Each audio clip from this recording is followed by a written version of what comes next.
ইসরায়েলকে কঠোর হুঁশিয়ারি দিয়েছেন লেবানন ইসলামী প্রতিরোধ আন্দোলন হেজবুল্লাহ। সশস্ত্র গোষ্ঠীর এক নেতা এ হুমকি দেন, বলেন ইসরায়েল যেন কান্নার প্রস্তুতি নেয়।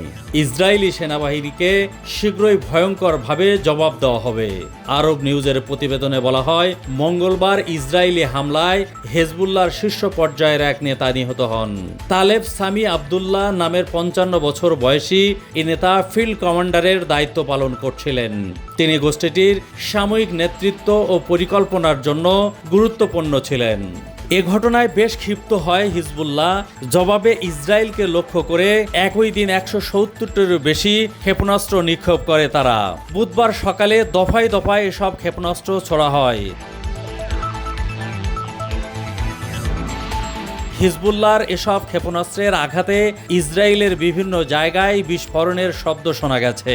ইসরায়েলি সংবাদ মাধ্যম টাইমস অব ইসরায়েল জানিয়েছে, গত 8 মাস ধরে চলা এ যুদ্ধে এটি ইসরায়েলকে লক্ষ্য করে হেজবুল্লাহর চালানো অন্যতম বড় রকেট হামলা। সংবাদ মাধ্যমটি জানিয়েছে, লেবানিজ গোষ্ঠীর এবারের হামলার লক্ষ্য করা হয়েছে তাইবিয়ারিয়াসকে। চলমান যুদ্ধে এর আগে এই অঞ্চলে কোনো রকেট ছোড়েনি হেজবুল্লাহ। রকেট হামলায় এখন পর্যন্ত কোনো হতাহতের খবর পাওয়া যায়নি। হেজবুল্লাহর রকেট হামলার বিষয়টি নিশ্চিত করেছে ইসরায়েলি প্রতিরক্ষা বাহিনী IDF। তারা জানিয়েছে, লেবানন থেকে অন্তত 90টি রকেট উত্তর ইসরায়েলে প্রবেশ করেছে। এর মধ্যে কিছু রকেট আকাশ প্রতিরক্ষা ব্যবস্থা ব্যবহার করে ধ্বংস করা হয়েছে, আর কিছু রকেট কয়েক জায়গাতে আঘাত হেনেছে। লেবাননের আল মায়াদিন টেলিভিশন চ্যানেল জানিয়েছে, গোলান মালভূমি আপার গ্যালিলিতে কয়েক ডজন বিস্ফোরণের শব্দ শোনা গেছে। এর মধ্যে কয়েকটি ক্ষেপণাস্ত্র রামিম ক্লিফ, আল মানারা এবং আরও কয়েকটি অবৈধ ইহুদি বসতিতে আঘাত হানে।